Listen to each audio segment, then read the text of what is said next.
এখন আছি সুনামগঞ্জের সদর উপজেলার বাচ্চুনগর সীমান্ত। এই জায়গাটির ঠিক পাশেই হচ্ছে আসলে ভারতের মেঘালয় রাজ্য, মেঘালয়ের একটি অংশ। আমরা একটি পিকনিক স্পট, একদম বাংলাদেশের শেষ সীমানায় পড়েছি এই পিকনিক স্পটটি। আপনারা দেখতে পাচ্ছেন যে বিশাল উঁচু পাহাড়, এই পাহাড়ের উঁচুটি মূলত পিকনিক স্পট। আমরা আস্তে আস্তে পিকনিক স্পটের উপরে যাচ্ছি।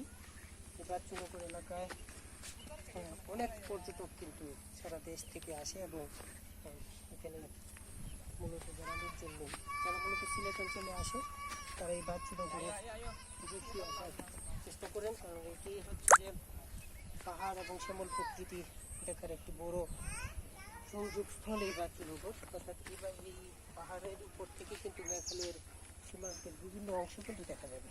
মূলত পর্যটকদের আকর্ষণীয় জায়গাটি কিন্তু এটি, যে কারণে পর্যটকরা বিভিন্ন প্রান্ত থেকে এখানে ছুটে আসে।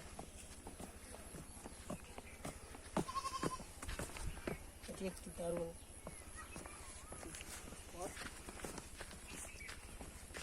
পর্যটকদের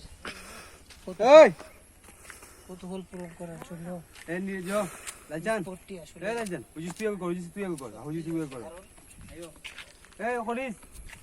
দেখতে পাচ্ছেন যে আমরা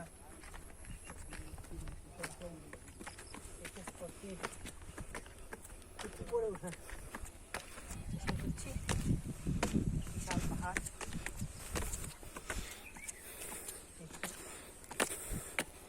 পিকনিক স্পট, পাশেই কিন্তু মেঘালয় রাজ্য। মেঘালয় আপনারা দেখতে পাচ্ছেন যে চারদিকে সবুজ বন প্রকৃতি, ভারতের সীমান্তের কাঁটাতারের বেড়া, এবং এই কাঁটাতারের বেড়ায় সবুজ প্রকৃতিকে অসাধারণ করে তুলেছে। আর এই পাহাড়টিকে প্রচুর পর্যটক টেনেছে শুধু সীমান্তের কারণে। আসলে মানুষ একটু প্রশান্তির খোঁজে এই সীমান্তে আসেন বেড়ানোর জন্য। অসাধারণ প্রকৃতি। আমরা চেষ্টা করেছিলাম ভিতরে যাওয়ার জন্য, নানান বিধিনিষেধের কারণে কিন্তু আসলে আমরা এদিকে যেতে পারি না। এদিকে কিন্তু পিচ ঢালা, ভারতের অংশে পিচ ঢালা আমরা রাস্তা দেখতে যাচ্ছি। অর্থাৎ এদিকে নিয়মিত মানুষের যাতায়াত বসতি দুটোই কিন্তু রয়েছে। ধন্যবাদ।